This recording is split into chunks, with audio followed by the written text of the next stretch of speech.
আসন্ন টি-20 বিশ্বকাপে বাংলাদেশের অংশগ্রহণ নিয়ে নতুন করে অনিশ্চয়তা তৈরি হয়েছে।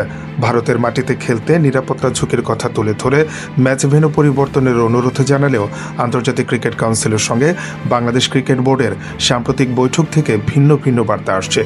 টি-20 বিশ্বকাপ সামনে রেখে মঙ্গলবার বিসিবি ও আইসিসির মধ্যে একটি ভার্চুয়াল বৈঠক অনুষ্ঠিত হয়। সেই আলোচনার পরে দুই পক্ষের বক্তব্যে স্পষ্ট বিভ্রান্তি দেখা দিয়েছে।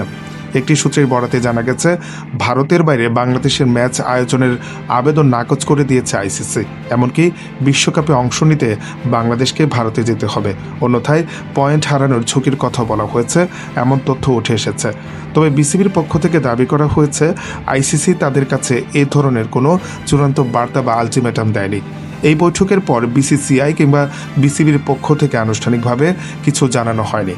রোববার বিসিবি লিখিতভাবে আইসিসির কাছে বাংলাদেশের ম্যাচগুলো ভারতের বাইরে সরিয়ে নেওয়ার বিষয়টি বিবেচনা করতে অনুরোধ জানায়। সেই চিঠির পরিপ্রেক্ষিতে এই ভার্চুয়াল আলোচনার আয়োজন করা হয়। ভারত ও শ্রীলঙ্কায় যৌথভাবে আয়োজিত 20 দলের এই টুর্নামেন্ট শুরু হচ্ছে আগামী 7 ফেব্রুয়ারি, শেষ হবে 8 মার্চ। সি গ্রুপে থাকা বাংলাদেশের প্রথম 3টি ম্যাচ নির্ধারিত রয়েছে কলকাতায় 7 ফেব্রুয়ারি ওয়েস্ট ইন্ডিজের বিপক্ষে, 9 ফেব্রুয়ারি ইতালির বিপক্ষে এবং 14 ফেব্রুয়ারি ইংল্যান্ডের বিপক্ষে।